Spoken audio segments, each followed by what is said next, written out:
Hola, esta grabación forma parte del curso de análisis matricial de estructuras de sexto semestre de la Facultad de Ingeniería Civil y en este video vamos a plasmar el procedimiento general para aplicar el método del elemento finito a una estructura en dos dimensiones, una estructura formada por barras y nodos que se encuentra en el plano. Para ello, vamos a resolver el siguiente problema en ese math. El enunciado dice: un polipasto conformado por una barra de acero y un cable tensor del mismo material son sometidos a una carga de servicio P, como se observa en la figura. Para quien no lo sepa, un polipasto es un aparato que se utiliza para como el brazo de una grúa. Se utiliza para manejar cargas pesadas, normalmente en talleres de fabricación de estructura o en fábricas, etc. Estas estructuras típicamente se encuentran ancladas a muros o a columnas y son utilizadas para transportar cargas pesadas de manera sencilla en el área que abarque la estructura.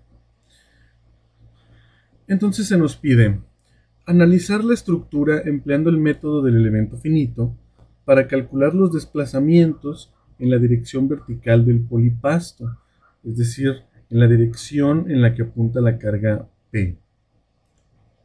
Además, es necesario investigar el esfuerzo al cual se encuentra sometido el cable tensor. Hay un pequeño error, es tensor. Entonces, este es el problema que vamos a resolver. Este es el polipasto como tal, es una barra, en este caso, es una barra metálica. Sin embargo, el polipasto también puede ser conformado por una armadura o incluso por una viga quizás con celosía. Y para poder dar estabilidad a este sistema, si ustedes observan en el apoyo C, la barra se encuentra articulada, es decir, está liberada de momentos, puede girar. Así que si yo aplicase una carga P, esta barra tendería a rotar, como si fueran las manecillas de un reloj. Para evitar eso, se coloca, en este caso, se optó por colocar un cable que actúa como tensor para poder evitar el giro o el abatimiento de este polipasto. Ese es el problema que vamos a resolver.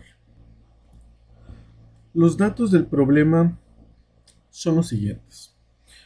El área AB, es decir, el área del elemento entre los puntos AB, es decir, el cable tensor, es igual a 300 milímetros cuadrados.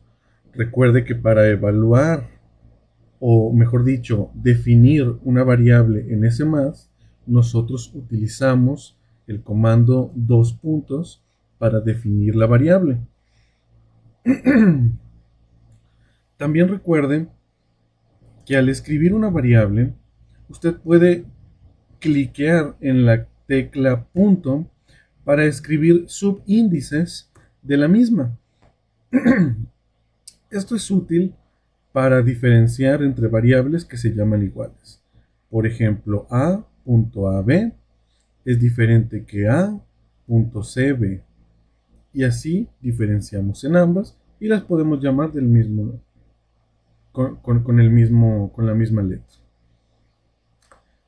El área del elemento CB o de la barra CB, es decir, aquella que se encuentra entre los puntos C y B, es esta barra. Recuerden, el polipasto como tal es de 320 milímetros cuadrados. La carga de servicio a la cual se encuentra solicitada esta estructura es de 16 kilonewtons. Les recuerdo que para escribir una unidad en SMAD, usted escribe el número que desea darle unidades y después coloca la coma y comienza a escribir unidades. Nótese que están en color azul, diferente al color de los otros caracteres. Si da Enter, esta variable ahora tiene unidades. O mejor dicho, este número ahora tiene unidades. Si no encuentra la tecla coma en su teclado, usted puede utilizar su teclado para escribir las letras de la unidad como tal. En este caso, KN. Nótese que lo escribí en minúsculas, eso es incorrecto. Sin embargo, yo haré uso en este caso de esta pequeña tabla de ayuda que me despliega SMAD, preguntándome si quise decir KN refiriéndose a nudos de velocidad o refiriéndome a KN mayúscula, refiriéndome a kilonewtons como unidad de fuerza. Al ser los kilonewtons la unidad que deseo, le clico la tecla Enter y de esa manera asigno la unidad. Para salir del cuadro de definición, clico de nuevo Enter.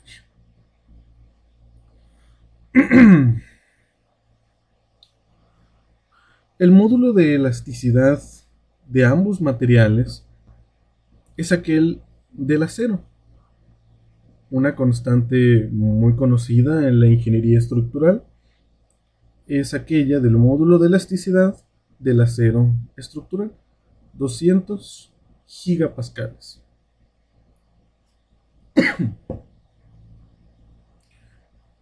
Nótese que se define una función P de X.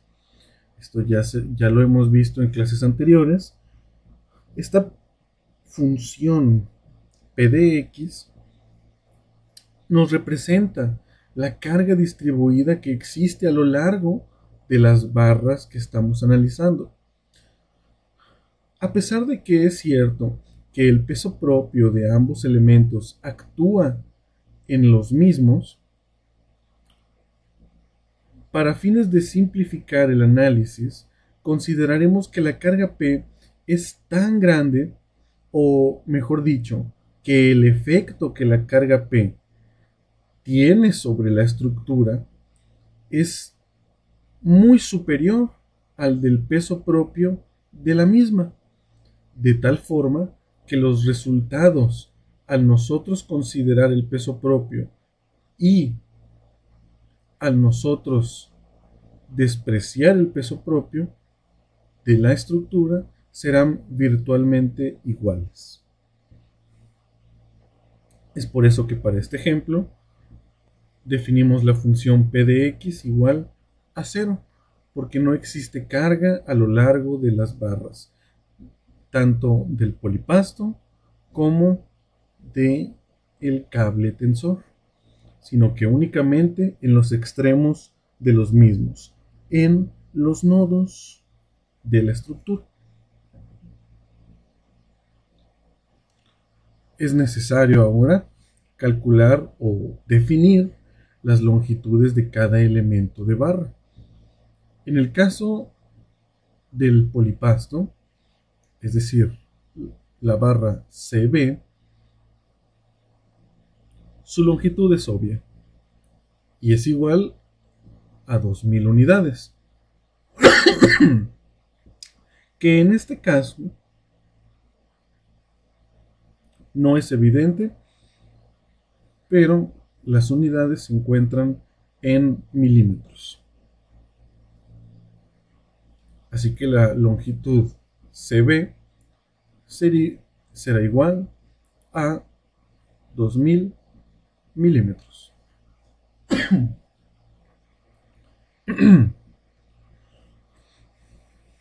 Para calcular la longitud del cable tensor AB, recurrimos únicamente a reglas trigonométricas y a la geometría de la estructura. Nosotros sabemos que esta estructura puede ser modelada como un triángulo rectángulo, o mejor dicho, su geometría forma un triángulo rectángulo, y si este ángulo es 30 grados, nosotros sabemos que el largo que buscamos es la hipotenusa de dicho triángulo, y que no es otra cosa más que el cateto adyacente entre el coseno de 30 grados. Esto es debido a que la relación trigonométrica que utilizamos es que el coseno de 30 grados es igual a la hipotenusa entre el cateto adyacente.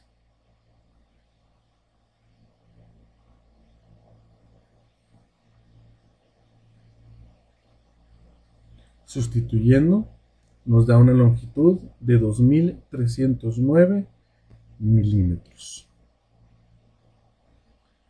Similar a la longitud del cable tensor, podemos calcular la distancia entre A y B, algo así como la altura.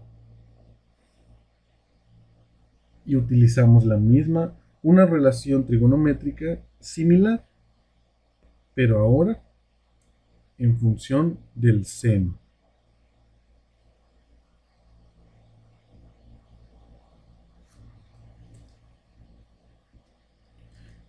Nótese por favor un pequeño error que había hace unos instantes, y es que más bien la h, altura h, sería igual a esta fórmula de aquí.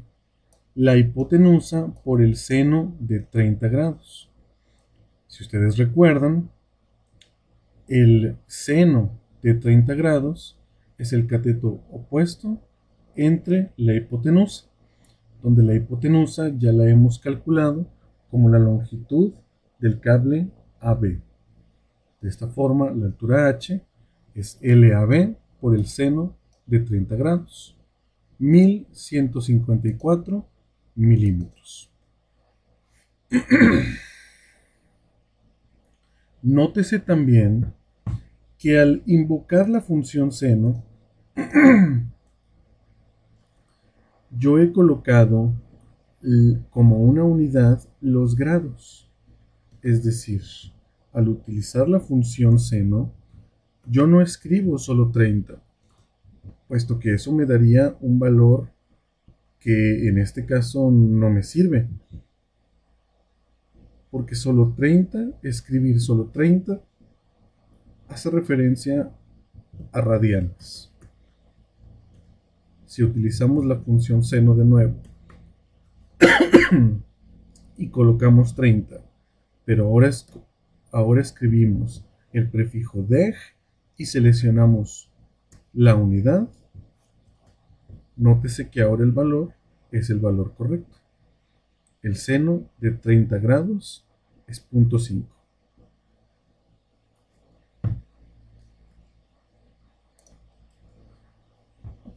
Debido a una conveniencia que más adelante se volverá evidente, en este caso nos conviene definir variables, o mejor dicho, vectores, que contengan las variables de nuestro problema.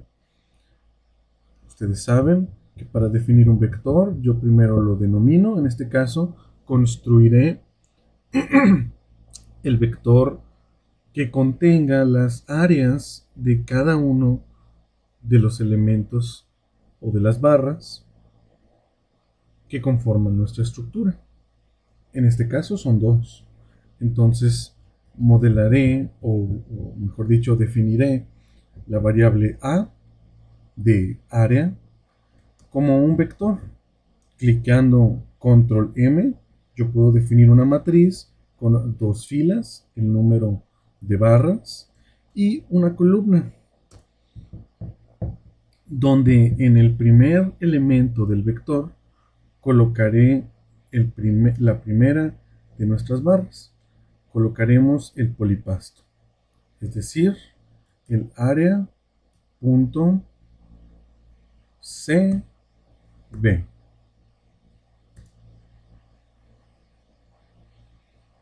Mientras que en el segundo elemento colocaré el área, pero ahora del cable tensor, aquella que denominamos A.AB.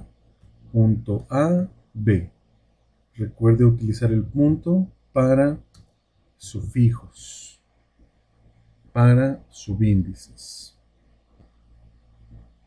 Si nos interesaría ver nuevamente los valores de estas áreas, podemos dar Shift 0 para que nos brinde los valores numéricos de nuestra matriz. Recuerde que cuando una variable que hemos definido con unidades y posteriormente la declaramos, nos aparece este pequeño cuadrado al cual, si nosotros clicamos, podemos colocar dentro la unidad de nuestra preferencia. Nótese que las letras siguen en negro, no son azules. Por lo tanto, aún me falta un paso extra, que es seleccionar la unidad que requiero.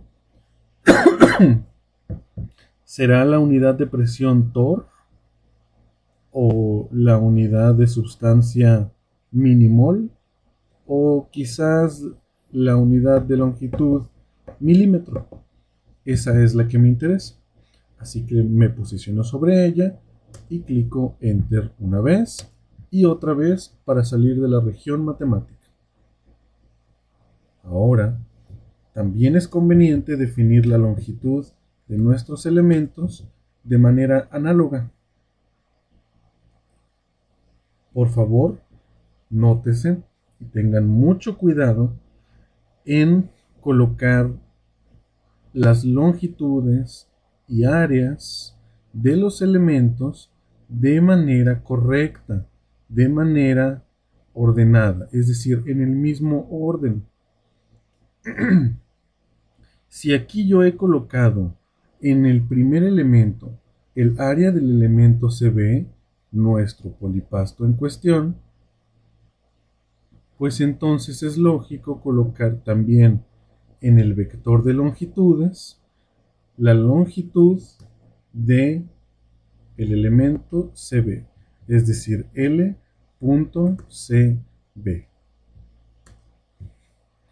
Y en el siguiente elemento, la longitud del elemento AB.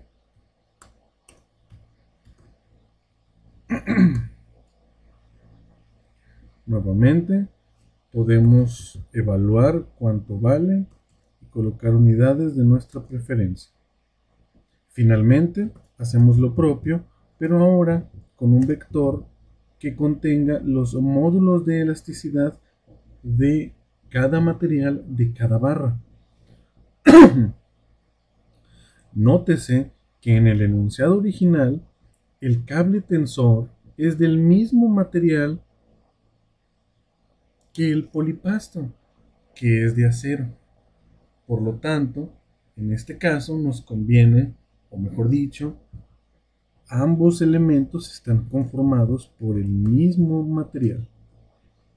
De esta forma, en ambos coloco E.0 y puedo colocar las unidades de mi preferencia.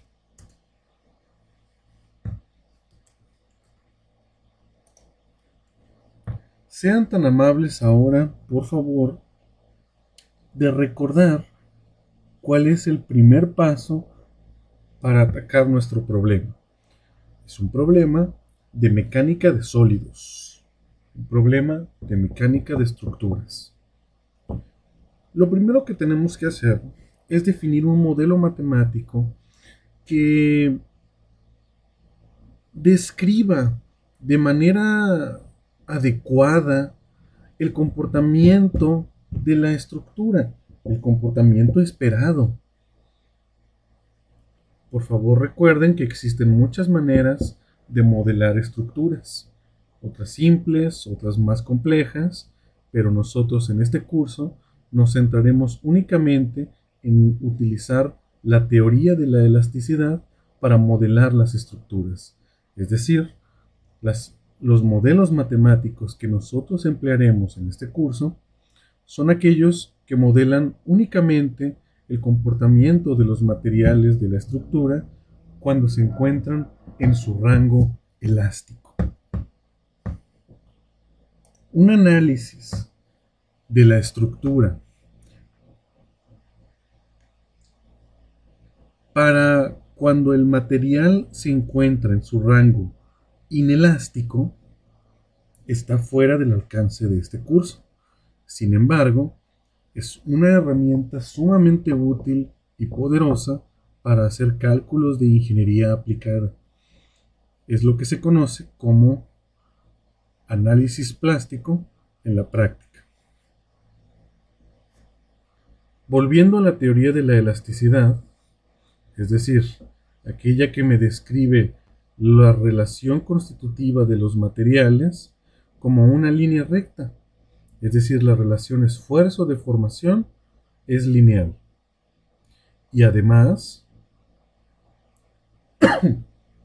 al aplicarle carga a la estructura, esta responderá deformándose y al yo retirar la carga, esta responderá regresando a su posición original. De ahí el concepto de elasticidad. Ahora, notemos que en nuestra estructura todas las barras o elementos se encuentran articulados.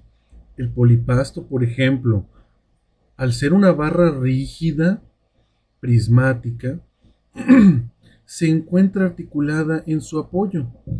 Como dijimos anteriormente, en ausencia del cable tensor y en la aplicación de la carga P en el extremo libre de la barra CB, esta tendería a girar, a rotar en su apoyo C, y esto provocaría un mecanismo. Un mecanismo que, pues para la aplicación que estamos buscando para esta estructura, pues no nos es útil. Para eso se colocó el cable tensor, que también se encuentra articulado. Nótese, por supuesto, que un cable, tal cual como lo concebimos en la vida real, es una estructura que difícilmente pueda soportar compresión. Imagínenselo. Tomen un cable o un hilo, que es como un cable, solo que de otro material, e intenten comprimirlo. Se darán cuenta muy rápido que el cable no es capaz de admitir compresiones, no es capaz de desarrollar esfuerzos internos al yo aplicarle carga de compresión.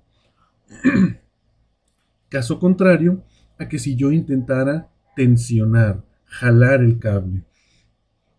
En ese escenario, el cable sí es capaz de desarrollar esfuerzos internos al ser aplicada la carga. Entonces, ¿será que yo necesito dos modelos matemáticos para modelar ambos elementos? Esta es una barra de metal, de acero, una barra prismática. Pero este es un cable. A diferencia de la barra, no puede resistir compresiones, sino solo tensiones. Es decir, si en algún momento en mi modelo yo encuentro que el elemento AB, el cable, se encuentra con presión, pues entonces los resultados probablemente serán inservibles. No nos servirán. Sin embargo, por simple inspección, es fácil darse cuenta que la barra o el polipasto CB se encontrará sometido a compresión, mientras que el cable tensor, de ahí su nombre, se encontrará sometido únicamente a tensión. Es decir, ambos materiales se comportarán de una manera, llamémosla lógica o esperada, al aplicar la carga P. Nótese que si yo aplico la carga P en la dirección contraria, esta barra C tenderá también a girar como un mecanismo. Y la razón de ello es porque el cable AB se encontrará entonces ya no en tensión, sino al revés, en compresión. Y eso para un cable, pues no tiene sentido. Afortunadamente, en este ejemplo, la carga se encuentra hacia abajo, lo que significa que ambos elementos estructurales se comportarán físicamente, o, mejor dicho, ambos elementos estructurales pueden ser modelados por medio del modelo matemático de barras en tensión y en compresión, debido a que esta barra prismática será sometida únicamente a fuerzas de compresión y este cable tensor será sometido únicamente a fuerzas de tensión. Eso me permite a mí, como ingeniero estructural, poder modelar la estructura utilizando la teoría de barras que vimos en las clases anteriores. Utilizar el mismo modelo matemático para ambos elementos, a pesar de que en la vida real son estructuras completamente diferentes, una barra a un cable. Sin embargo, dado los argumentos que acabamos de discernir hace unos momentos, yo como ingeniero tomo la decisión de modelar ambos elementos con el mismo modelo matemático. Modelo matemático que tiene esta forma de aquí. La derivación de esta ecuación diferencial se vio en clase.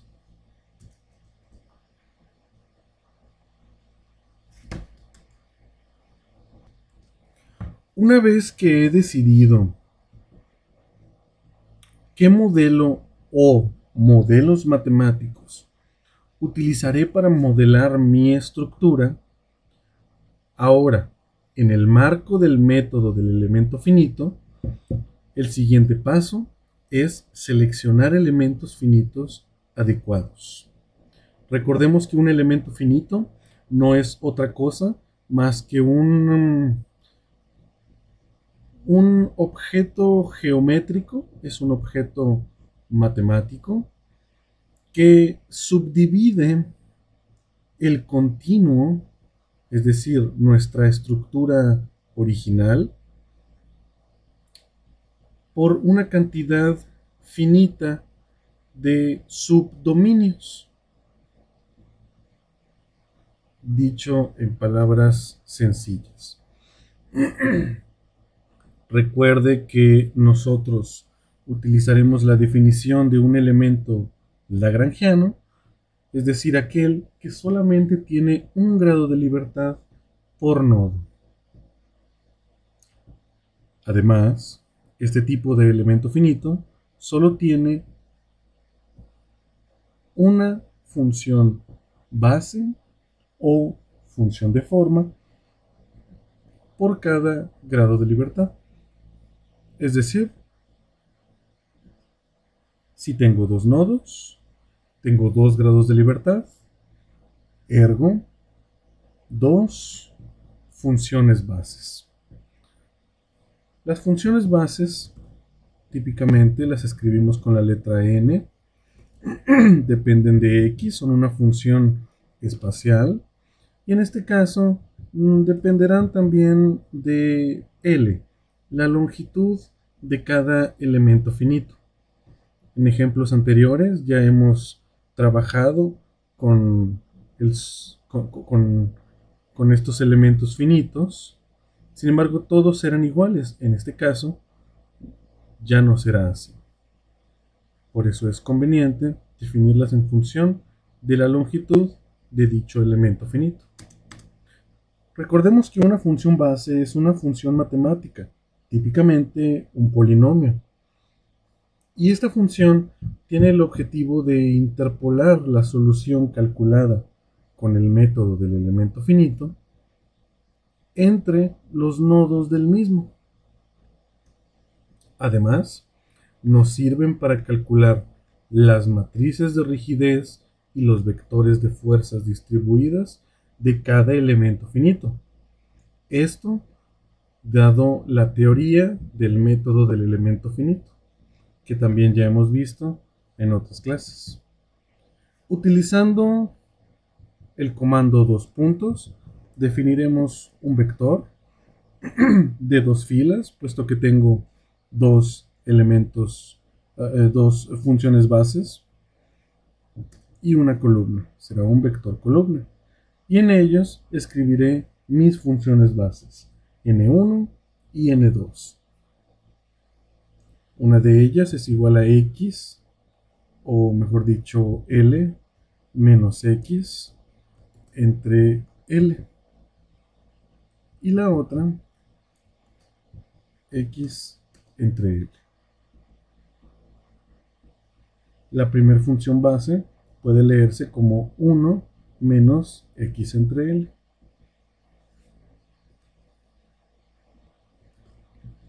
Ya que hemos escogido elementos finitos adecuados para nuestro problema, vamos a definir la malla de elementos finitos. Para este caso, la malla ya no se encontrará únicamente en una dimensión, sino en dos dimensiones.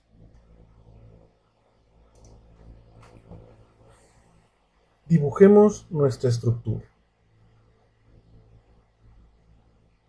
Se ve algo como así, donde yo aquí tengo apoyos articulados,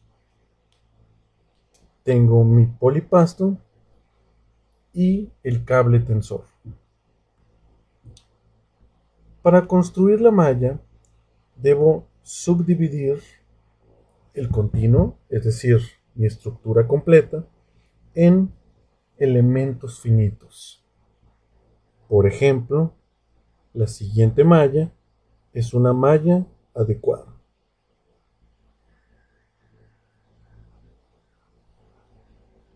Podríamos modelar la estructura con dos elementos finitos. Llamemos a este el primer elemento finito y a este el segundo. Ahora procedemos a enumerar los nodos de toda la malla, comenzando de izquierda a derecha, de arriba hacia abajo, siempre de izquierda a derecha, de abajo hacia arriba, perdón. Así que comenzamos llamando a este 1, 2, 3. El orden, por cierto, puede ser arbitrario. Sin embargo, es conveniente hacerlo de esta manera. Ahora procedemos a enumerar los grados de libertad. Me posiciono en el primer nodo y me pregunto si hay algún grado de libertad restringido en ese nodo. Resulta que sí. Los grados de libertad en ese nodo están restringidos, puesto que al estar articulado este apoyo, yo no puedo desplazarme en esta dirección, ni tampoco en esta otra dirección. Lo mismo ocurre en el cable. Yo no puedo desplazarme hacia acá, ni tampoco hacia acá. Por lo tanto, me salto el nodo 1 y me paso al nodo 2. Me pregunto si hay alguna restricción del movimiento y encuentro que no.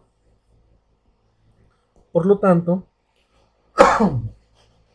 comenzaré a enumerar los grados de libertad. Nótese que a diferencia de los problemas en una dimensión, en dos dimensiones tenemos dos grados de libertad posibles. Este nodo puede desplazarse en esta dirección y en esta otra dirección.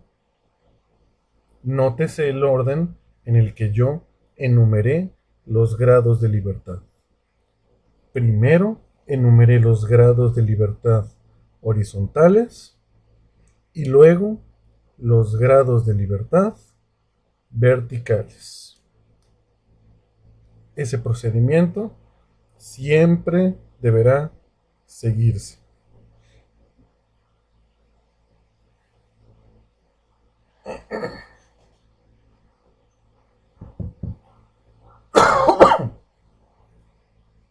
El hecho de que ahora existan dos grados de libertad acompleja un poco el procedimiento, sin embargo, no demasiado. Me posiciono en el siguiente nodo, que es el 3, encuentro que hay restricciones, por lo tanto, termino de enumerar los grados de libertad liberados y continúo con los grados de libertad restringidos. Me posiciono en el primer nodo nuevamente y recuerden siempre comenzar con el grado de libertad horizontal. En este caso está restringido, le pongo una tachita y continúo en el número que me quedé, es decir, el número 3. Ahora el grado de libertad restringido vertical. Está restringido, por lo tanto coloco una tachita y el número 4. Vuelvo a inspeccionar mi malla y me voy al siguiente nodo restringido y hago lo propio. Primero, los grados de libertad horizontales.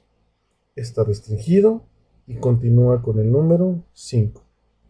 Finalmente, los grados de libertad verticales, que en este caso está restringido, y continúa con el número 6. Finalmente, esa es nuestra malla de elementos finitos. Ahora, definamos una variable llamada n.e para el número de elementos finitos de mi malla. En este caso, son 2. Y definamos los grados de libertad liberados, Degrees of Freedom, en inglés, de ahí sus siglas, DOF. Utilizamos 2 puntos para definir y por simple inspección nos damos cuenta que contamos únicamente con 2 grados de libertad liberados. Ahora definimos una variable DOR, que significa grados de libertad restringidos, Degrees of Restriction, de ahí sus siglas en inglés, 2 puntos, y nuevamente, por inspección, nos percatamos que tenemos 4 grados de libertad restringidos. Una operación muy sencilla.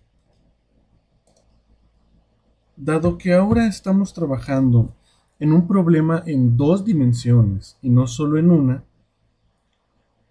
se volverá conveniente para nuestros cálculos en el futuro definir 2 matrices, una de ellas llamada X mayúscula y la otra llamada Y mayúscula.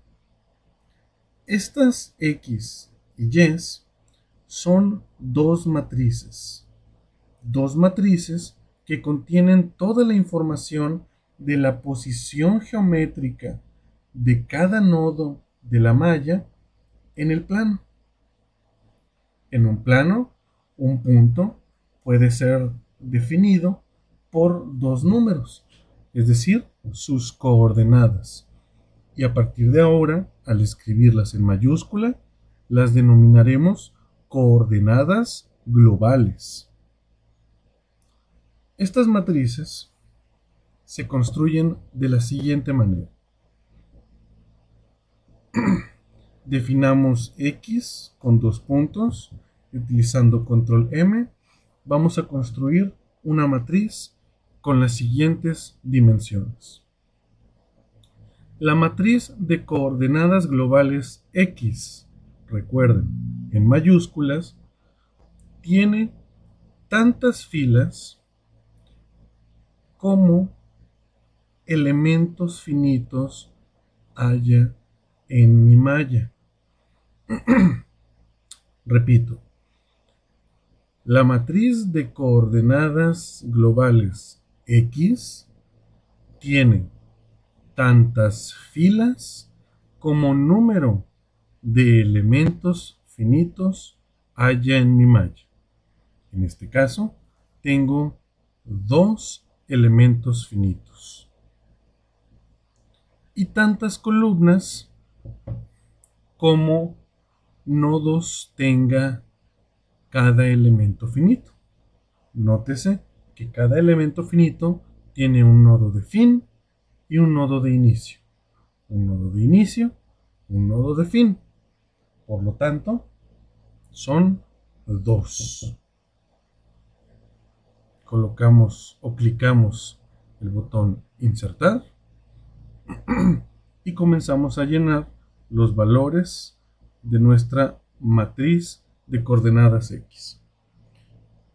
Nótese que en el paso anterior, algo que me salté, es colocar la dirección de cada elemento finito. Por ejemplo, en este caso, el elemento 1 tiene inicio en el nodo 1 y termina en el nodo 2.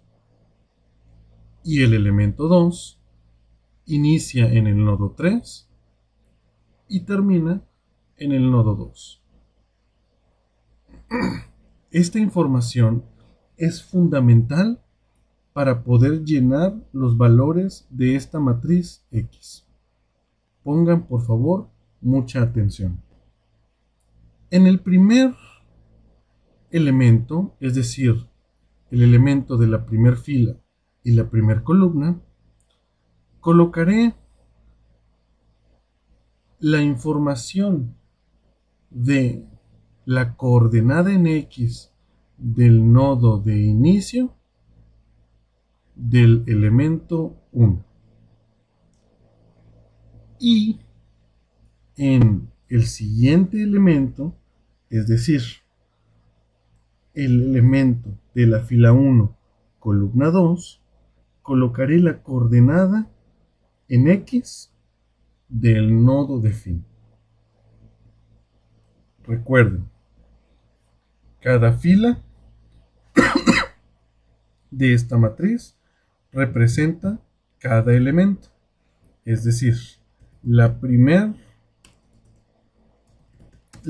fila representa el elemento 1 y la segunda fila representa al elemento 2.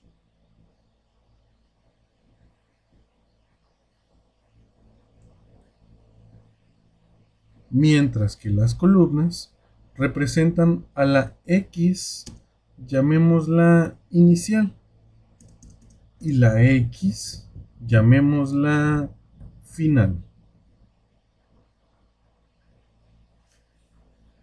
De este modo, el primer renglón tiene la información en X de las coordenadas en X de sus nodos de inicio y de fin del elemento 1 únicamente. Entonces, si por convención regresamos a nuestra figura y asumimos que el centro de nuestro sistema de coordenadas XY se encuentra justo en el nodo 1, por conveniencia, entonces podemos llenar la matriz X. El nodo 1, ¿cuál es la coordenada de el nodo inicial del elemento 1? Veamos. El elemento 1 es este, aquel que modela el polipasto, recuerden, y tiene esta dirección. Por lo tanto, inicia en el nodo 1. Yo me pregunto, ¿qué coordenada en X tiene este nodo de inicio? Ah, pues el 0,0, ¿verdad? 0 en X, 0 en Y. Pero recuerden, es solamente en X. En X entonces tenemos 0. Ahora, continúo centrándome en el elemento 1, pero ahora en la coordenada en X final, del nodo final. Veamos, este es el elemento 1, tiene esta dirección, este es el nodo de inicio, a la cual ya capturamos su coordenada en X, es igual a 0, y ahora nos toca capturar la coordenada en X del nodo de fin, es decir, del nodo 2. Por simple inspección, recordamos que esta es la longitud L. Veamos, es la longitud del polipasto, es decir, el elemento L.cb. Así que por conveniencia lo hacemos así. Y escribimos L.cb.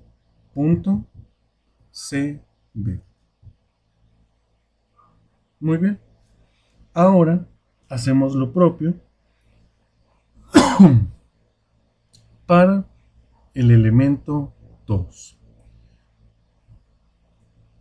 Este es el elemento 2, tiene esta dirección y ahora quiero inspeccionar la coordenada en X del nodo de inicio, donde inicia en 3. ¿Cuál es la coordenada en X del nodo 3? Recordemos que el sistema de coordenadas se encuentra aquí en 1. Por lo tanto, esta misma coordenada corresponde al 0. ¿Ok? Este nodo también se encuentra con X igual a 0. Su coordenada en Y será diferente, por supuesto. Sin embargo, eso lo dejaremos para después, para la coordenada Y. Por lo pronto, recordemos que estamos únicamente con las coordenadas en X. Ahora, quiero saber del elemento 2, su coordenada en X, pero ahora del nodo de fin. Veamos, viene del 3 al 2, por lo tanto el 2 es su nodo de fin. ¿Y qué coordenadas tiene X?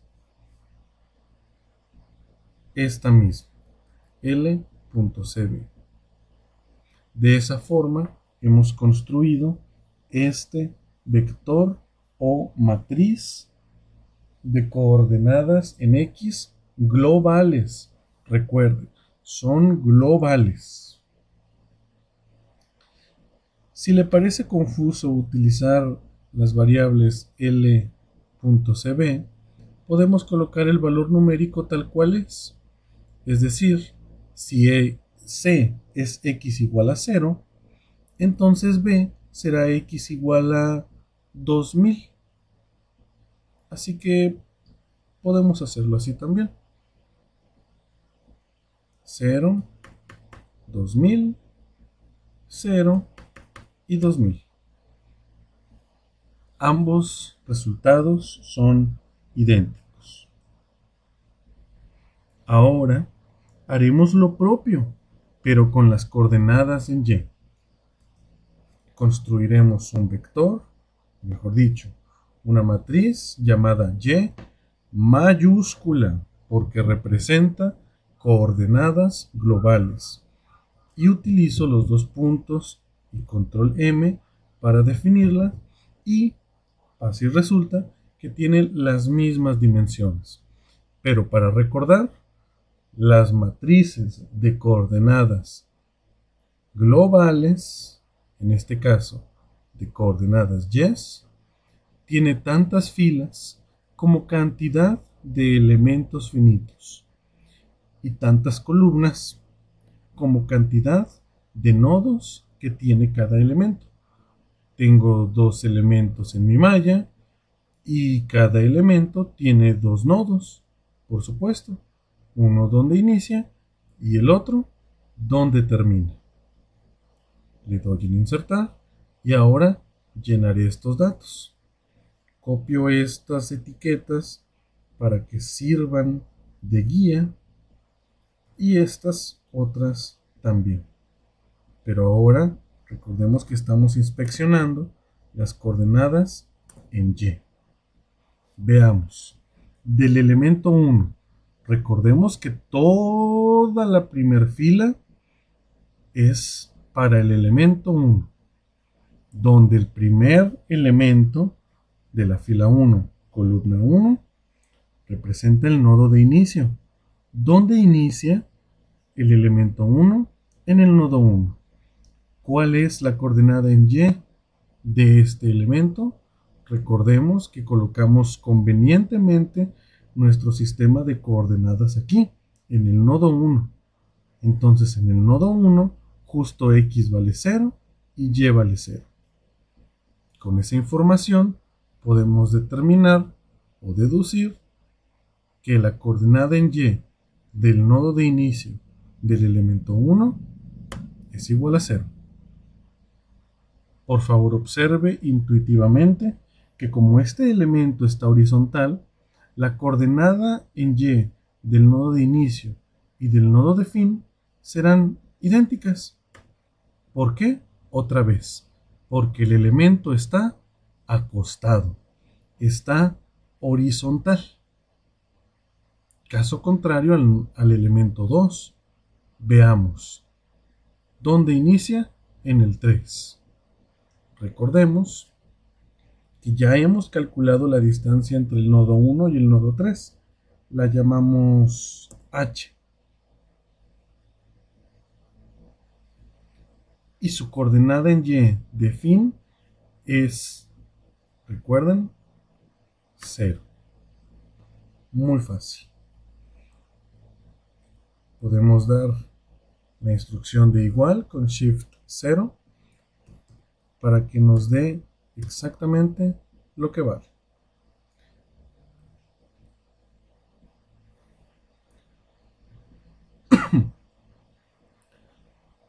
Ahora, nótese que definimos esta variable X con números adimensionales que no tienen ninguna unidad. Sin embargo, aquí, al utilizar la variable h tal cual la hemos definido, pues entonces nos obligamos a ponerle unidades. Y eso no es conveniente, porque puede haber errores en el futuro. Por lo tanto, en lugar de colocar la variable h, yo colocaré el valor numérico. Pero recuerden, en milímetros, no en metros, no en pulgadas, sino en milímetros. Esto debido a que las coordenadas en X también las hemos definido en milímetros. Sería un error muy grande si yo, en lugar de colocar 1154 milímetros, colocara 1.154 metros. Eso, recuerden, sería un error, porque las unidades entre estas dos matrices serían inconsistentes. Por favor, mucho cuidado con eso. Saltándonos algunos pasos, nos percatamos que el siguiente paso es definir las matrices de rigidez de cada elemento finito. Es decir, en otras palabras, mejor dicho, antes, determinar las propiedades de cada elemento finito. Entendiendo como sus propiedades a la matriz de rigidez y en el futuro al vector de fuerzas distribuidas. Recordemos la definición de matriz de rigidez. Llamémosla K minúscula, por favor. Donde en clase obtuvimos la forma general de esta matriz de rigidez.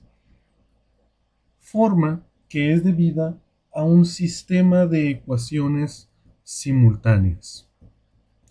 Este sistema de ecuaciones simultáneas representan a la forma débil de la ecuación diferencial. ¿De cuál ecuación diferencial? Recuerden, del modelo matemático que estoy utilizando. Ok. Entonces, esta forma proviene de la forma débil de la ecuación diferencial, que fue obtenida por medio de aplicar el método de residuos ponderados a la forma fuerte de la ecuación diferencial. ¿Cuál es la forma fuerte? Recuerden, es esta de aquí. Esta es la forma fuerte. Ahora, de la forma débil de la ecuación diferencial, calcularemos la matriz de rigidez. Nótese la manera en la que lo voy a definir. La definiré como una función.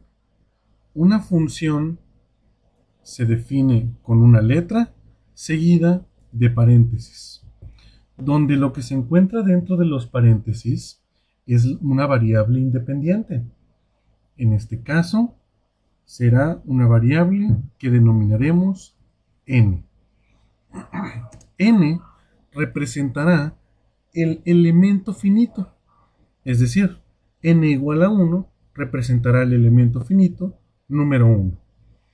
N igual a 2 representará al elemento finito número 2. Utilizamos los dos puntos para definir la función y hacemos lo siguiente. Utilizamos la fórmula que ya tenemos de la matriz de rigidez. E, pero esta vez no será cualquier E. Recuerden que si yo pongo E igual, es un vector, no es un número. Por lo tanto, yo definiré E, el elemento n, y lo multiplicaré por A. También el elemento n. Si en sus teclados no pueden cliquear las teclas para colocar el elemento de una matriz o de un vector, por favor activen su panel lateral cliqueando este botón y dirigiéndose a la sección de matrices, donde este pequeño recuadro representa elemento del vector. Si ustedes clican sobre él, les aparecerá este pequeño recuadro, donde colocarán el elemento que desean obtener de la matriz A. La matriz A, recuerden, tiene dos elementos. El primer elemento contiene el área del primer elemento finito, del polipasto. Y el segundo elemento finito, el segundo elemento de la matriz contiene el área, pongámoslo aquí, área, el elemento 2, contiene el área del segundo elemento finito, es decir, el cable tensor. ¿Yo cuál quiero en mi fórmula? No quiero ni la 1 ni la 2. Quiero, al igual que el vector n, el vector e, quiero el elemento n. Así, cuando yo iguale n igual a 1, obtendré en mi fórmula e el elemento 1 por a el elemento 1.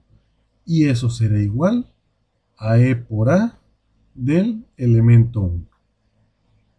Ahora, todo esto lo multiplicaré por una matriz. Recuerden, la matriz de rigidez de un elemento lagrangiano es de 2 por 2. Dentro está contenida la información de todas las funciones bases de nuestro elemento finito. Integraremos desde 0 hasta ¿dónde? Hasta L. Sí, pero no cualquier L. Recuerden, si yo escribo L, L es un vector, no un número.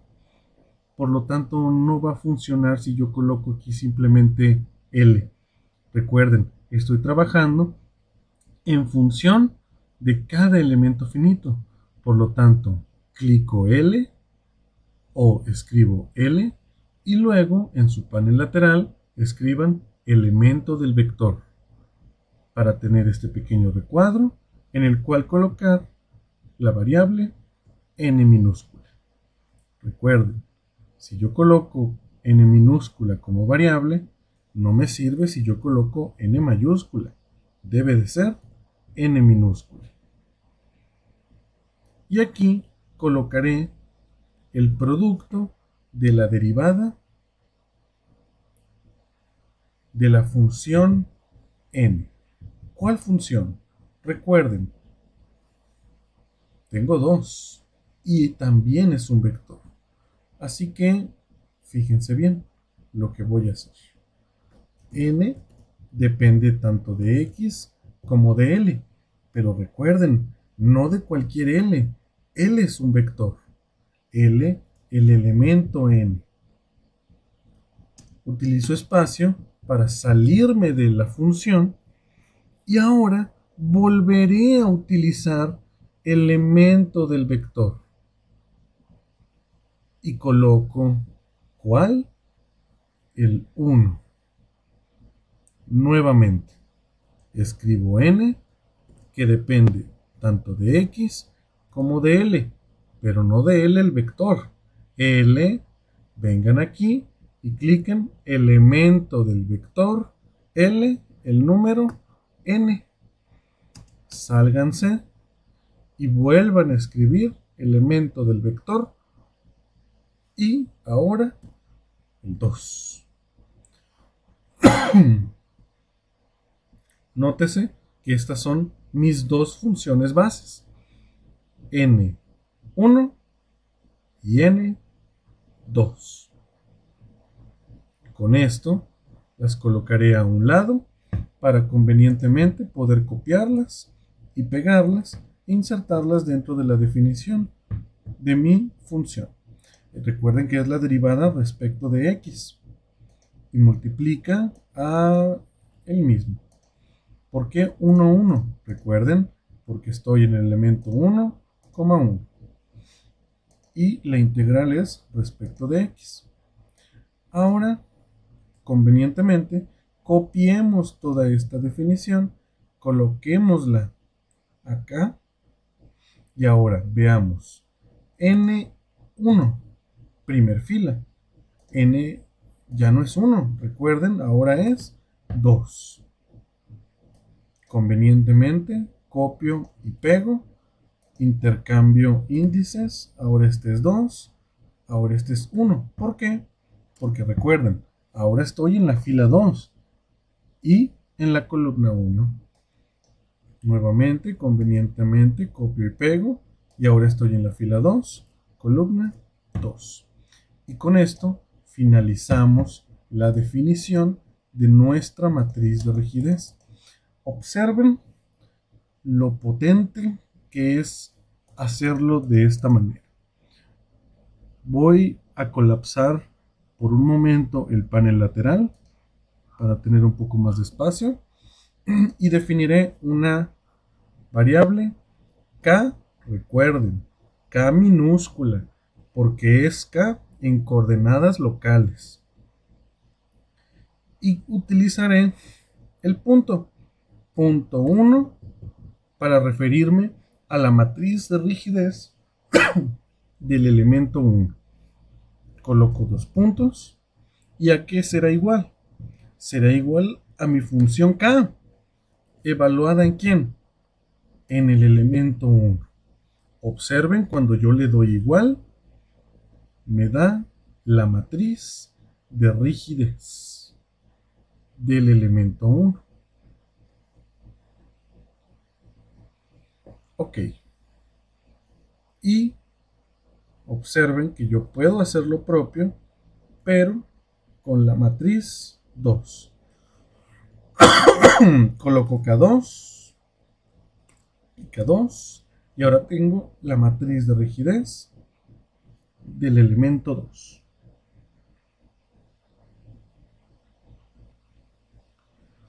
Quiero que noten algo importante. Nótese que la matriz de rigidez es de 2 por 2. Sin embargo, eso era verdad únicamente en el contexto del análisis en una dimensión. ¿Sí? ¿Recuerdan problemas como este tipo, por ejemplo? Este era un problema muy simple, cuyos desplazamientos ocurrían en la dirección de X. Sin embargo, nuestro problema ahora es más interesante.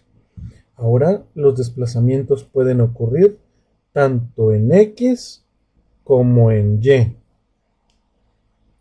Por lo tanto, en mi elemento finito original,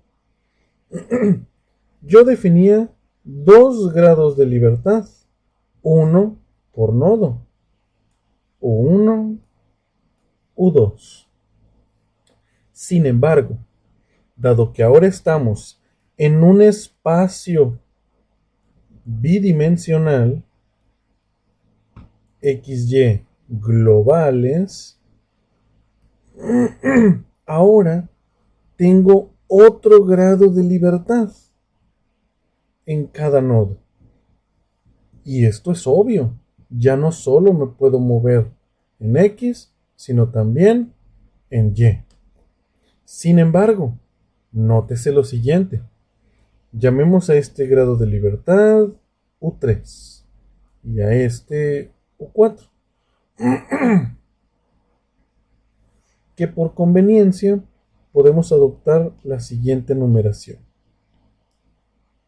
¿Recuerden cómo numerábamos los grados de libertad? Recuerden, por favor, siempre comenzábamos con los grados de libertad horizontales y posteriormente los grados de libertad verticales. Por favor, utilicemos el mismo esquema para dibujar los grados de libertad, pero ahora en nuestro elemento finito, en sus coordenadas locales. ¿A qué me refiero con coordenadas locales? Me refiero a que este elemento finito tiene unas mini coordenaditas, X minúscula, Y minúscula. ¿Ok? Muy diferente a X mayúscula y Y mayúscula.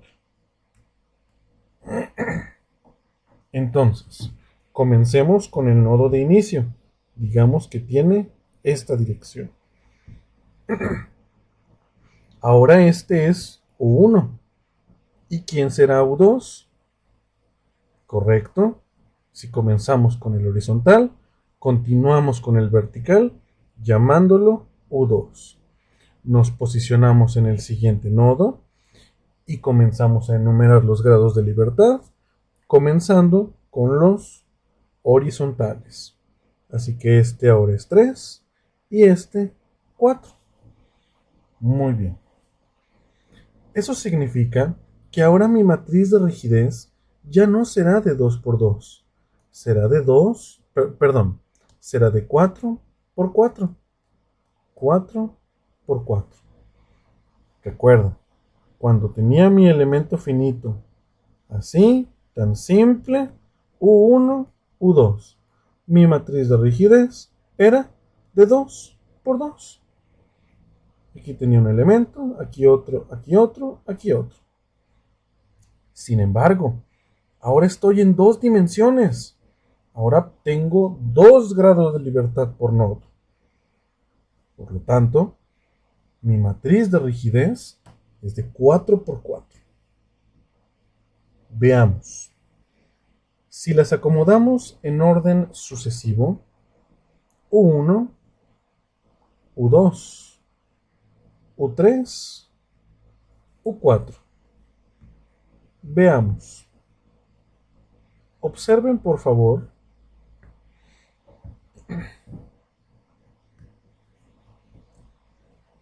el siguiente patrón. Podemos hacer lo propio para las filas. U1, U2, U3 y U4. Veamos. Para el grado de libertad 1, o mejor dicho, para el coeficiente de la matriz de rigidez de la fila 1, columna 1, es decir, correspondiente al grado de libertad 1, ¿cuál será? Recuerden, yo aquí tengo U1 y U2 en mi matriz original, U1, U2. Pero recuerden, este era este 1 y este era este U2. Pero miren, por favor presten mucha atención. Miren este U2 que apunta hacia la derecha. En mi nuevo esquema, ahora se llama U3. Por lo tanto, ahora tengo aquí U3 y U3. Si quieren, por conveniencia, llamemos a este K11, K12, K21 y K22. Veamos.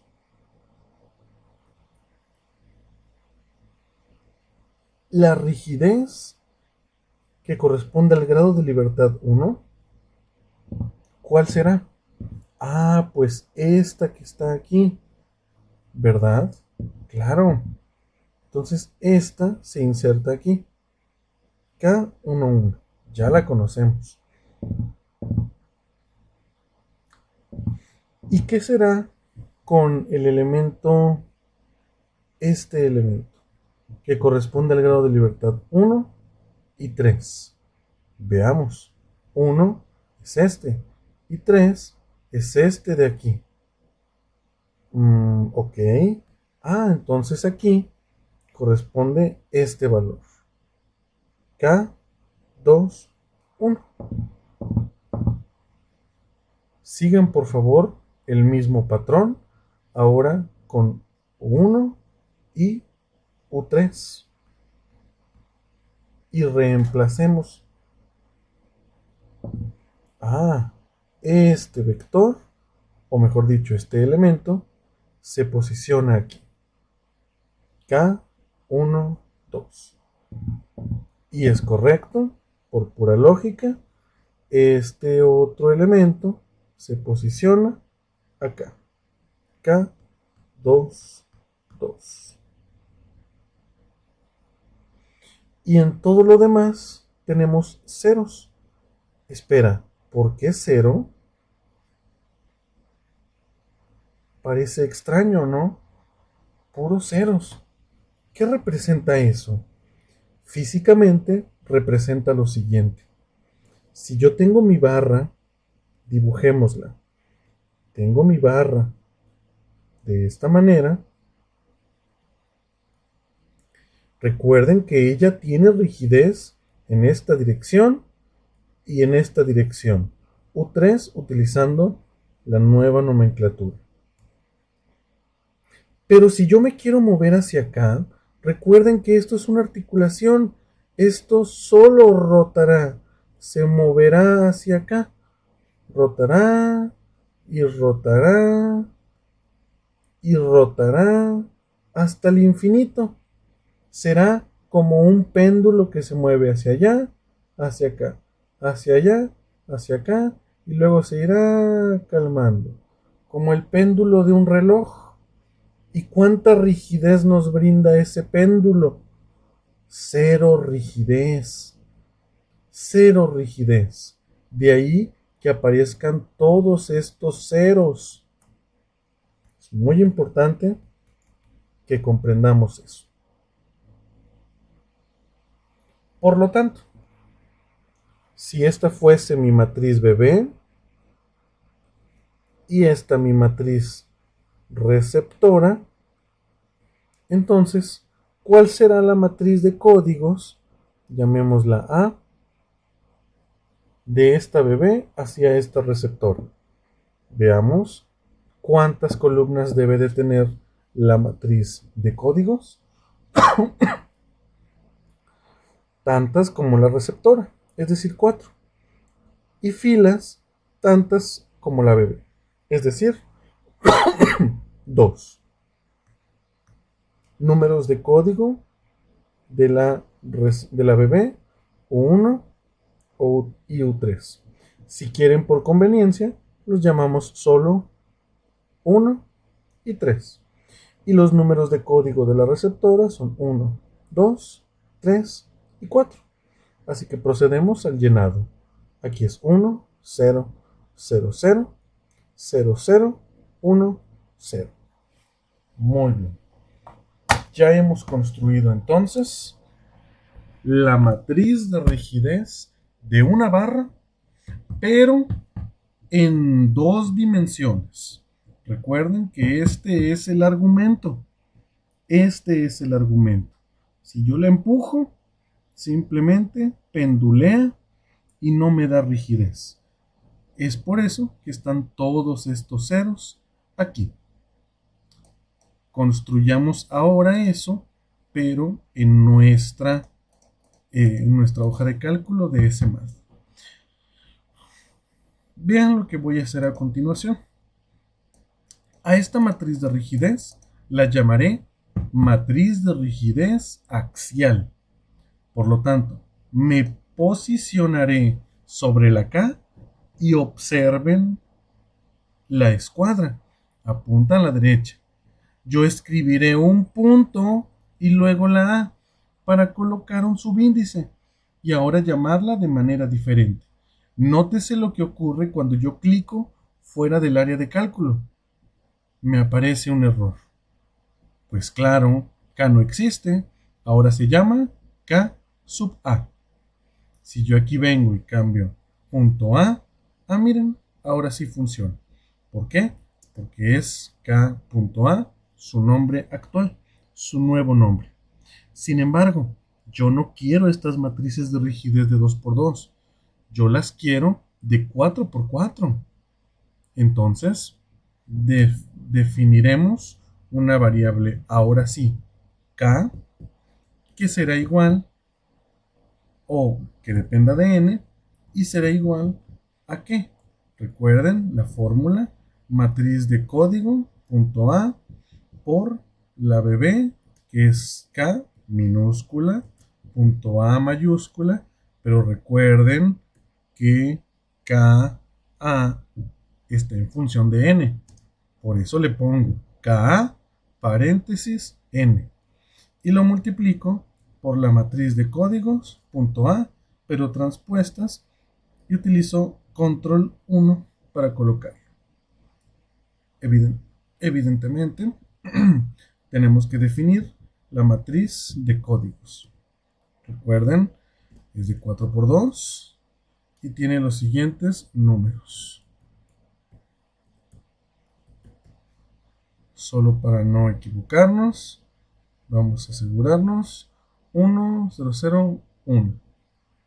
Correcto. De esta forma, ahora sí, vamos a colocar esto centrado Estas son las fórmulas. Y ahora sí, esta es mi nueva matriz de rigidez. Vamos a definirla borrando el K, el A. Y ahora sí. Miren, si yo me posiciono aquí, me vengo aquí a un lado y borro la A y le doy un Enter, ahí está.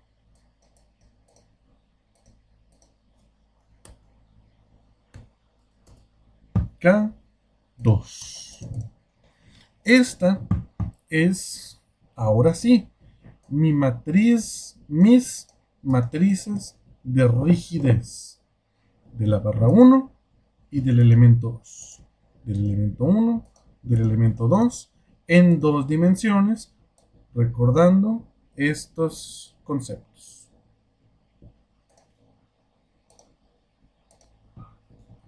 Bien, ahora, leamos la siguiente sentencia.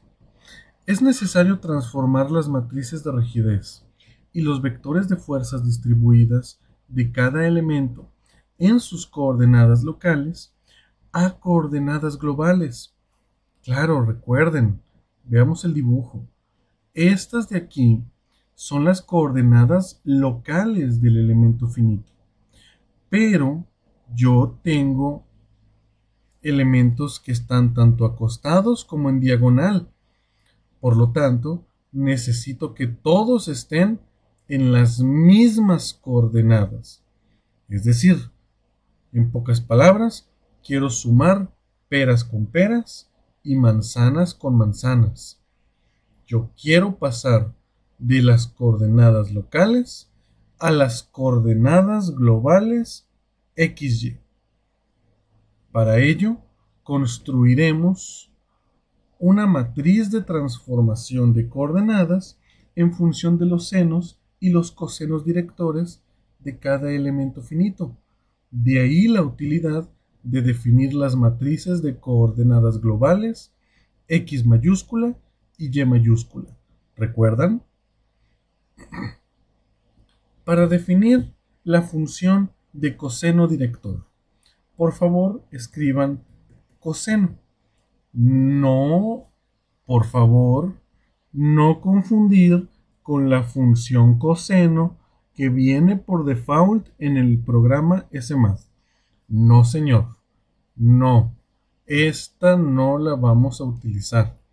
Vamos nosotros a definir nuestra propia función coseno director. Recuerden, para definir una función es con paréntesis y la variable independiente será la n. Nuevamente, la n depende de cada elemento finito. Y la fórmula del coseno director es la siguiente. Es la coordenada en X mayúscula global y coloquen por favor este elemento de matriz. Antes ya utilizamos elemento de vector. Ahora por favor utilicemos elemento de matriz. Recuerden que X es una matriz. Veamos, X igual, ahí está. Es una matriz, no un número. Por eso yo necesito obtener los elementos de la matriz. Veamos. ¿Qué es la fila 1? Acuérdense, la fila 1 corresponde al elemento 1 y la fila 2 al elemento 2. Por lo tanto, si yo quiero concentrarme en el elemento n, pues entonces colocaré la fila, la variable n. Y colocaré un 2 en las columnas. ¿Por qué? Porque lo que quiero es restar la x final menos la x inicial. ¿Quién es la x final? Es el 2, el que está en la columna 2. Y la x inicial, la que está en la columna 1. Por lo tanto, ahora yo resto x mayúscula, el elemento de la matriz. Recuerden, utilicen este botón. ¿De quién? ¿De qué elemento? Del elemento n. ¿Y de qué nodo? Del inicio. Clico Enter para que la escuadra agarre toda la resta y divido todo entre la longitud del elemento n. Recuerden, L es un vector, por lo tanto, tengo que hacer uso de la herramienta elemento vector. ¿De qué elemento tomo la longitud? De n. Y listo. Habré construido una función que calcula los cosenos directores de cada elemento finito. ¿Qué son los cosenos directores? Básicamente es una cantidad que me dice, vaya la redundancia, el coseno al cual se encuentra dirigido mi elemento finito. Véanlo de esta manera. El elemento finito 2, por ejemplo, es una diagonal, ¿sí? Y esta diagonal puede representar la hipotenusa de un triángulo rectángulo, de hecho, como se ve en el dibujo. Y por lo tanto, este triángulo rectángulo puede tener un coseno y un seno del ángulo que se forma entre el elemento y la horizontal. Véanlo de esa manera. Y hacemos lo propio con la función seno. Escriban seno, paréntesis n, dos puntos, y miren lo que voy a hacer. Voy a simplemente y convenientemente copiar con control C y pegar con control V. Sin embargo, voy a cambiar la X mayúscula por una Y mayúscula. Y esta X mayúscula por otra Y mayúscula. Y listo. Hemos creado los senos y los cosenos directores. Ahora procederemos a determinar otra función que llamaremos matriz de transformación de coordenadas. ¿Qué es lo que hace esta matriz? Recuerden, toma cada elemento y se lo lleva de sus coordenadas locales a sus coordenadas globales. Nuevamente, para sumar peras con peras y manzanas con manzanas. ¿Por qué digo eso? Porque, por ejemplo, vean el elemento 1, está acostado, ¿sí? Y el elemento 2 está diagonal. Es decir, miren la fuerza axial, ¿no es la misma en ambos? La fuerza axial en la barra 1 será uno que vaya en la dirección de X, pero la fuerza axial de la barra 2, mírenla, estará inclinada. Yo no puedo sumar algo inclinado con algo acostado. Yo solo puedo sumar algo inclinado con algo inclinado o algo acostado con algo acostado. Bien, entonces por eso necesito transformar las matrices de rigidez que se encuentran actualmente en coordenadas locales, pero ahora las quiero en coordenadas globales. Defino la función y es una matriz que es igual a 4×4. Es 4×4 porque tiene que ser de la misma dimensión que las matrices de rigidez. Y tiene la siguiente fórmula. Por favor, cópienla.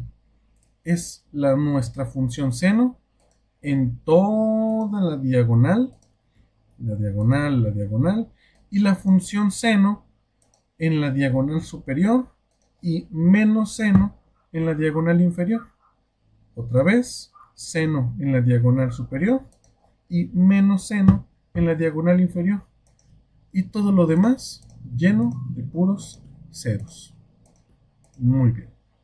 De esta forma, ya hemos definido nuestra matriz de rigidez, nuestra matriz de transformación de coordenadas. Ahora sí, vamos a definir una variable K mayúscula, punto 1, como la matriz de rigidez del elemento 1, pero en coordenadas globales. Y para lograrlo, tomamos la función T de n, es decir, la matriz de transformación de coordenadas, y la multiplicamos por la K.1. Recuerden, ¿quién es K.1? K.1 es la matriz de rigidez. y la multiplicamos por t. Recuerden, no de n, sino de 1, ¿verdad? Y de hecho, si damos igual, ahí está. Vamos a hacer algo conveniente. Vamos a definir una variable t.1 que sea igual a t evaluada en 1. Y observen por favor lo siguiente. Aquí de inmediato nos percatamos que hay un pequeño error. Observen que nos da 1 sobre m. ¿Sí? 1 sobre m. Eso es un error, porque debería de ser adimensional. Y es obvio. Recuerden, yo aquí tengo x y y, que son adimensionales, entre L, que sí tiene dimensión. ¿Recuerdan? Así que, para evitarnos eso, podemos tomar la estrategia que dijimos al principio. En lugar de escribir el número como tal, podemos escribir la variable h y aquí la variable L.cb. ¿Verdad? Recuerden, los números son los mismos, solamente que los escribiremos esta vez con variables que sí tienen unidades y por lo tanto nos darán valores consistentes. Si nosotros nos regresamos, observen lo que ocurre. Ahora sí, tengo las unidades correctas. Esta es la matriz de transformación del elemento 1. Y miren, es la unidad, es la matriz identidad. Y por supuesto, miren, el elemento 1 ya está alineado con el sistema de coordenadas XY mayúscula. Por eso me sale puros unos. Pero observen ahora lo que pasa cuando defino T2, la matriz de transformación del elemento 2, como T evaluada en 2. Y miren, esta ya no me da unos, me da otra cosa rara. Y eso es porque el elemento 2 está chueco, está diagonal, ya no está orientado de un lado o del otro, tanto vertical como horizontal. Y aquí puedo cambiar estas definiciones. En lugar de poner t de 1, puedo poner t.1 y aquí lo mismo, t.1. Solo que recuerden, aquí tengo que colocar la transpuesta. Es una pequeña formulita. Es la fórmula de transformación de coordenadas. Ahora, k.2 será igual a lo mismo, pero con 2. Veamos, 2, y aquí no se copió, t.2, pero recuerden que transpuesta. Y esta es entonces, ahora sí, nuestras matrices de rigidez en coordenadas globales para nuestros dos elementos finitos. Estas son las matrices que utilizaremos para hacer nuestro análisis. El siguiente paso es definir los vectores de fuerzas distribuidas y nodales. Recuerden, cada elemento tiene una matriz de rigidez y un vector de fuerzas distribuidas. Y existe uno y solo un vector de fuerzas nodales para toda la malla. Veamos. Primero, al igual que hicimos con la matriz de rigidez, que definimos una función, vamos a hacer lo propio, pero ahora para el vector de fuerzas distribuidas. F.F, vamos a llamarlo A de axial, y dependerá de n, y será igual a el siguiente vector. 2 filas, una columna. ¿Recuerdan? Utilizando el panel lateral, utilizamos las funciones de integrar para colocar la fórmula. ¿Cuál era la fórmula? La integral de 0 hasta L, el elemento n. ¿De quién? De P de X multiplicado por quién. Vamos a hacerlo afuera. Recuerden, es N que depende tanto de X como de L, pero de L el elemento N. Y salimos y el elemento 1. Es exactamente lo mismo que hicimos con la matriz de rigidez. Y la integral es respecto a X. Convenientemente, copiamos y pegamos y cambiamos el 1 por el 2. Como no es sorpresa para nadie, van a salir puros ceros. Y por supuesto, salen puros ceros. ¿Por qué? Porque no hay fuerzas distribuidas en ninguna de nuestras dos barras. Sin embargo, hay que calcularlas en caso de que sí haya fuerzas distribuidas. Acuérdense lo que hicimos con la matriz de rigidez. Ya no estamos viviendo en el espacio unidimensional. Ahora estamos viviendo en el espacio en 2D. Entonces, hay que utilizar la misma transformación o la misma matriz de códigos para transformar de una dimensión a dos dimensiones este vector. Entonces hacemos una función f.f de n igual a la matriz de código por f.fa de n.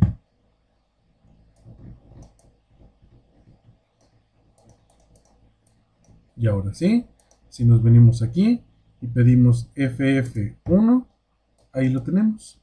Siguen siendo puros ceros, sí, pero ahora es un vector de 4 por 1, como debe de ser, porque estamos en dos dimensiones.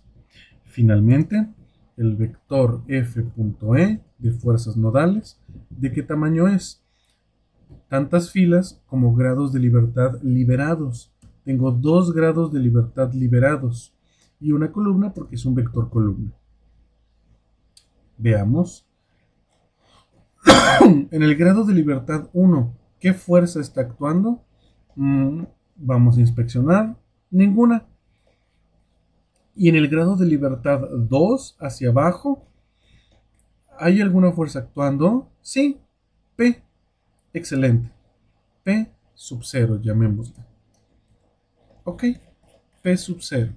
Por lo tanto, C y P sub 0.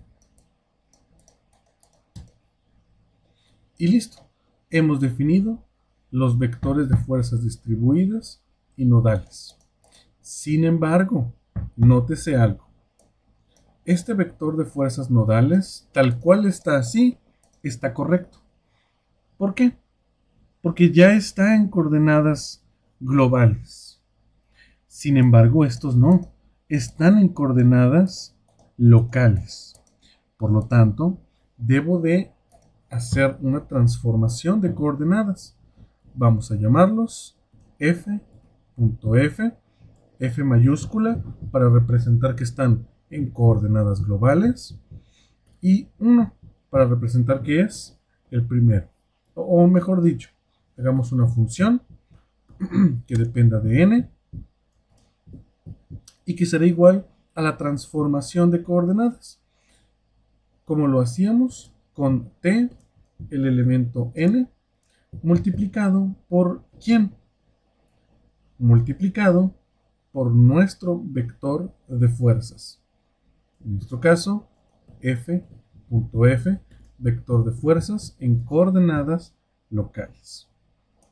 Por lo tanto, si ahora venimos aquí y para sorpresa de nadie, vamos a definir f.f1 de esta manera. Nuevamente, para sorpresa de nadie, da puros ceros. Y lo propio con f2. Oye, pero qué ridículo si da puros ceros. ¿Por qué hacerlo? Ah, bueno, recuerden que da puros ceros porque en este problema no consideramos cargas distribuidas. Pero ciertamente que nuestra función p de x puede ser diferente en otros casos. Es más, Si aquí ponemos algo como 5, noten lo que pasa con los vectores. Ah, miren, ahora ya tienen componentes. ¿Ok? Nótese, las unidades están mal. ¿Por qué? Porque esto debería de ser en algo unidades de fuerza, como en newtons. De hecho, newton por metro, porque recuerden que son fuerzas distribuidas. Si regresamos, veamos si no cometimos ningún error. Esto debería de estar en fuerzas. Y es correcto. Kilogramos por metro sobre segundo cuadrado es igual a fuerzas. Veamos en newtons, ¿verdad? Y miren cómo estos vectores son calculados. Sin embargo, en nuestro problema, esto vale 0. Pero es importante tener las fórmulas para cuando las necesitemos.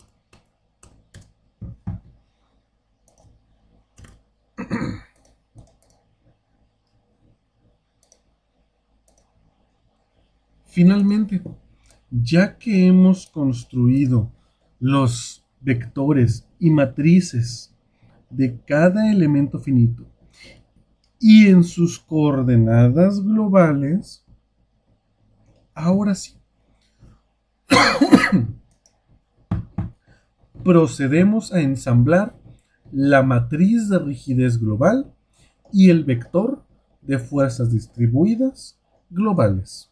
Recuerden, el vector de fuerzas nodales globales ya lo tenemos. Para ello, recuerden utilizar matrices de código para cada uno de los elementos finitos. Y para esto vamos a hacer uso de nuestra malla para determinar los números de código de cada una de las matrices de código de cada elemento finito. Aquí ya las he dibujado a priori. Recuerden, en este lado verticalmente van los números de código de los grados de libertad liberados. ¿Cuántos grados de libertad liberados tengo? 1, 2. Por lo tanto, aquí tengo solo 1 y 2. Y de este lado van los números de código del nodo de inicio, los primeros 2, y del nodo de fin, los últimos 2, para mi elemento finito número 1. Veamos. De hecho, aquí hay un pequeño error. Fíjense. Y esto es bueno para que vean cómo se realiza este proceso. Mi elemento finito número 1, ¿dónde inicia? En el nodo 1. Muy bien. ¿Y qué números de código existen en el nodo 1? Recuerden, primero comenzamos contando los horizontales y luego los verticales. Por lo tanto, en el nodo de inicio tenemos 3 y 4. Muy bien, corrijamos. 3 y 4. Y en el nodo de fin, ¿qué números de código? 1, 2, 1, 2. Listo. Ahora sí, construyamos la matriz de códigos. Veamos, el 3 es igual al 1, no. Al 2, no. El 4 tampoco aparece. Pero el 1 sí, el 1 es igual a 1. Y el 2 es igual a 2, mira, eso sí aparece. Y lo propio con el elemento 2, ¿dónde inicia? En el nodo 3. ¿Y qué números de código hay en el nodo 3? 5 y 6. Entonces corrijamos 5 y 6. Y en el nodo de fin, 1 y 2. 1 y 2. Y miren, nos da la misma matriz de código. No se preocupen, es normal que dé la misma. Ahora construyamos la matriz S. ¿Cómo construimos la matriz S? Pues como la matriz de código del elemento 1 por la matriz de rigidez global, recuerden, K mayúscula, punto 1, por la matriz de códigos, punto 1, pero control 1 para ponerla en transpuesta, más lo mismo, copio y pego convenientemente y sustituyo todos los unos por 2. Y si no hemos cometido ningún error en el proceso, entonces nos debería de salir una matriz de 2 por 2. Y ahí lo tiene. Podemos colocar unidades un poco más convenientes, como por ejemplo meganewtons por metro. Y ahí lo tienen. Esta es nuestra matriz de rigidez global de toda la estructura en coordenadas globales. ¿Qué sigue? Bueno, pues ahora sigue hacer lo propio, pero con los vectores de fuerzas distribuidas. Vamos a ensamblar un vector de fuerza distribuida global llamado F mayúscula, digamos. Y será igual a ¿qué? A la matriz de código del elemento 1 por el vector de fuerza distribuida 1, más la matriz de código del elemento 2 por el vector de fuerzas del elemento 1, pero recuerden, en coordenadas globales. No es de sorpresa para nadie que salen puros ceros, pero nótese que ahora es de 2 por 2, de manera correcta. Finalmente, un vector de fuerzas totales igual a F.F más F.E, que es mi vector de fuerzas globales, de fuerzas distribuidas globales, y mi vector de cargas nodales. Podemos colocarlo en unidades un poco más entendibles, como toneladas fuerza. Aquí lo tienen. Y finalmente, el último paso es calcular los grados de libertad. Vamos a llamar D a los grados de libertad. Y será igual a S inversa, ¿verdad? S a la menos 1 multiplicada por F. Y ahí lo tienen. Si colocamos en milímetros, nos dan estos valores. Y aquí está. Este es el resultado del análisis. Pero recuerden lo que dice el problema. El problema nos pide utilizar el método del elemento finito para determinar el desplazamiento en la dirección vertical del polipasto, es decir, en esta dirección. Y nótese qué interesante, lo hemos calculado. ¿Cuál es? El grado de libertad 2, es decir, D.2, esta es, D, el elemento 2, esta es la respuesta a nuestro problema. 3.96 milímetros. Casi 4 milímetros se desplazó el polipasto hacia abajo. ¿Cómo sé que hacia abajo? Vean nuestro diagrama. Véanlo. Véanlo. Miren qué interesante. ¿Cómo sé que sale hacia abajo? Porque el 2 ya está apuntando hacia abajo y me da positivo. 3.96 milímetros. Y miren, este es el D1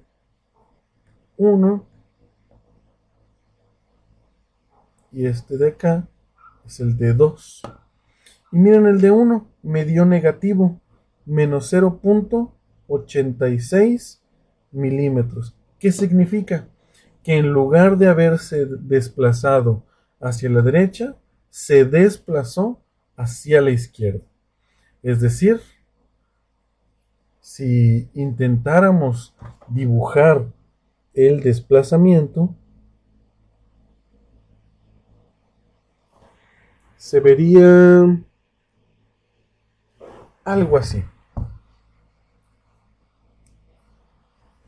se vería algo así, donde esta es la posición del nodo original y esta es la posición del nodo deformado, donde si vemos por aquí con un par de líneas rectas que nos ayuden a centrarnos, ¿verdad? Esto se desplazó de 2 igual a 3.96 milímetros. Y este punto también se desplazó hacia acá de 1 igual a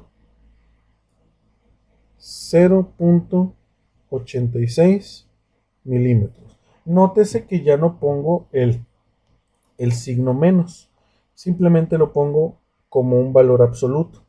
¿Por qué? Porque ya corregí ese error que estaba apuntando hacia el otro lado. ¿Sí? Ahora está apuntando hacia acá y hacia abajo. Entonces, esta es la solución de nuestro problema. Hemos analizado esta estructura de polipasto, una estructura muy común en, por ejemplo, talleres de fabricación de estructura o en naves industriales, parques industriales en general. Es una estructura típica muy utilizada y la hemos analizado con el método del elemento finito.